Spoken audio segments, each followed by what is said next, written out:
Hi friends, கடைக்கு தேவையான பால் பாக்கெட்டெல்லாம் வாங்கியிருக்கு. பக்ரீத் வரனால நிறைய பால் பாக்கெட்லாம் வாங்கியிருந்தேன். தயிர் எல்லாமே இன்றைக்கி வந்து 10 ரூபா டப்பா தயிர் வந்து ஒரு பெட்டி எடுத்துருக்கோம். ஒரு பெட்டியில் வந்து 12 பீஸ் இருக்கும். 108 ரூபாய்க்கு தருவாங்க. நமக்கு ஒரு பீஸில் வந்து ₹1 வச்சு 12 ரூபா லாபம் கிடச்சிருக்கு.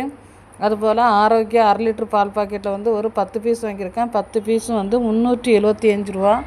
ஒரு லிட்டருக்கு வந்து ₹3 வச்சு நமக்கு 5 லிட்டருக்கும் வந்து 15 ரூபா லாபம் கிடச்சிருக்கு. அதே போல் 1/4 லிட்ரு பாக்கெட்டு வந்து கொஞ்சம் ஸ்லோவாக தான் போகும். அதனால் எப்பவும் போல் 5 பாக்கெட் தான் வாங்கியிருக்கேன்.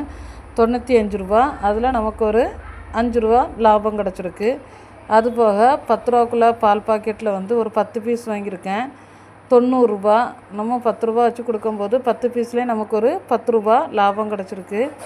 அதுபோல் 10 ரூபாக்குள்ளே தயிர் பாக்கெட்டு அது வந்து எப்பவும் நல்லா போகும். இப்போ பக்ரீத்னால கொஞ்சம் கூடுதலாக எடுத்து போட்டிருக்கேன். 10 ரூபாக்குள்ளே தயிர் பாக்கெட்டில் வந்து ஒரு 20 பீஸ் வாங்கியிருக்கேன். 20 பீஸும் வந்து 180 ரூபா. அதில் நமக்கு ஒரு 20 ரூபா லாபம் கிடைக்கும். மொத்தமாக வந்து 848 ரூபாக்கு பால் தயிர் எல்லாம் நமக்கு வாங்கியிருக்கோம். அதில் நமக்கு கிடைச்ச லாபம் வந்து 52 ரூபா. ஃப்ரெண்ட்ஸ், உங்களுக்கு நம்ம போடுற வீடியோ பிடிச்சிருந்தா லைக் பண்ணுங்கள், ஷேர் பண்ணுங்கள், கமெண்ட் பண்ணுங்கள், நம்ம சேனலை சப்ஸ்கிரைப் பண்ணுங்கள்.